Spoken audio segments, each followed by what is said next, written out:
Assalamualaikum warahmatullahi wabarakatuh. Saya Dewi Safatnawati dengan NIM belakang 0093. Di video kali ini saya akan menyampaikan hasil kegiatan konseling yang saya lakukan kepada klien saya dengan permasalahan dalam keluarganya. Berikut saya akan menjelaskan gambaran kasus dari permasalahan klien. Klien berinisial NH yang merupakan seorang ibu dari satu orang anak. Permasalahan yang dialaminya adalah konflik dengan mertua, mengingat pasangan ini masih tinggal bersama dengan ibu dari suaminya. Konflik berawal dari pola asuh anak, yaitu anak susah makan, anak belum bisa jalan, dan berat badan anak belum naik. Lalu anak sering sakit-sakitan. Kemudian sang mertua menyalahkan sang menantu, padahal sang menantu pun masih dalam proses belajar soal pola asuh anak dan cara mendidik anak. Tetapi dalam hal ini, sang menantu sering sekali disalahkan. Bahkan sang mertua ini kerap kali cerita ke tetangga yang negatif soal sang menantu. Dan sampai suatu ketika pertengkaran besar terjadi. Ketika itu sang suami pun tidak sama sekali membela sang istri. Dan pada akhirnya sang istri pun pernah pergi dari rumah tersebut. Lalu karena beberapa hal itu tadi, klien merasa bahwa ia selalu saja salah di mata mertua. Dan situasi seperti ini membuat klien tidak betah dan tidak nyaman tinggal satu rumah bersama sang mertua. Dan hal-hal tadi itu pada akhirnya membuat hubungan antara klien dan sang mertua menjadi kurang baik. Jadi itu tadi gambaran kasus permasalahan dari klien saya. Selanjutnya teknik dan solusi yang saya terapkan sebagai konselor terhadap permasalahan ini, yaitu pertama saya menggunakan teknik komunikasi. Nah, teknik komunikasi yang saya gunakan itu teknik komunikasi interpersonal.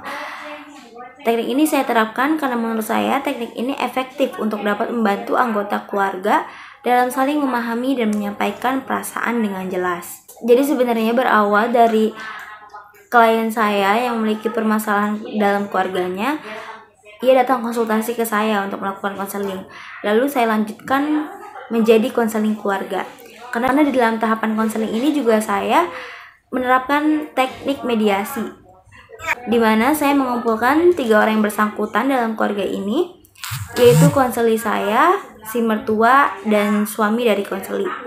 Jadi saya melakukan sesi mediasi dalam keluarga mereka.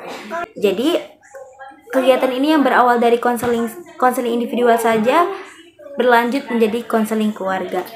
Karena saya hadirkan sesi mediasi dalam tahap konseling ini.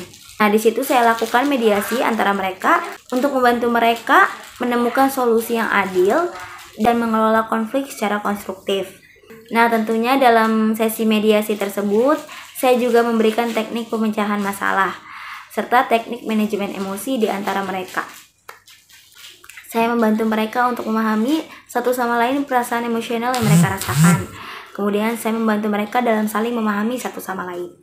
Selain itu juga saya mengajak mereka untuk membangun empati satu sama lain.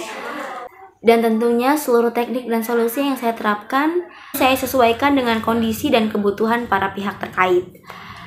Selanjutnya kemudian saya pun melakukan pendekatan dengan dalil-dalil Quran dan hadis untuk membantu hubungan klien dengan sang mertua menjadi kembali rukun. Karena tentunya di dalam agama Islam terkandung ajaran yang mengajarkan untuk memiliki hubungan yang baik dengan mertua. Hal ini juga tercermin dalam berbagai ayat Al-Quran dan hadis. Salah satunya saya ambil dari Quran Surah An-Nisa ayat 1, di mana Allah Subhanahu wa Ta'ala memerintahkan untuk bertakwa kepadanya dan memelihara hubungan silaturahmi yang baik antar kekeluargaan. Jadi dalam ayat ini juga termasuk dianjurkan untuk memelihara hubungan yang baik dengan mertua. Kemudian terdapat beberapa hadis yang menjelaskan tentang hubungan menantu dan mertua dalam ajaran Islam.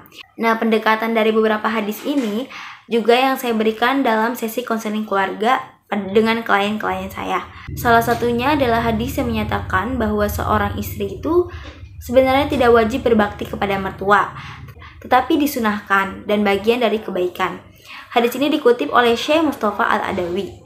Selain itu juga terdapat pula hadis yang menekankan pentingnya menjaga hubungan baik antara mertua dan menantu untuk mencapai keharmonisan dalam rumah tangga. Jadi dalam hadis ini juga diterangkan bahwa mertua harus memberikan perlakuan yang baik dan adil kepada menantunya, serta tidak ikut campur dalam urusan rumah tangga anaknya. Mertua dan menantu juga dalam hadis ini dianjurkan untuk harus saling menghormati dan menjaga hubungan dengan baik, karena pernikahan bukan hanya menyatukan dua insan tetapi juga menyatukan dua keluarga. Dalam hal ini Islam mengajarkan pentingnya menjaga hubungan yang baik dan saling menghormati antara mertua dan menantu. Baik, itu tadi demikian penyampaian hasil dari kegiatan konseling yang saya lakukan kepada klien saya, di mana konseling ini berawal saya lakukan secara individual kepada klien saya yang berinisial NH. Kemudian berlanjut menjadi sebuah sesi konseling keluarga. Karena dalam sesi ini saya mengadakan teknik mediasi dan menghadirkan beberapa pihak terkait guna tercapai solusinya dari permasalahan klien saya. Cukup sekian, akhirul kalam. Wassalamualaikum warahmatullahi wabarakatuh.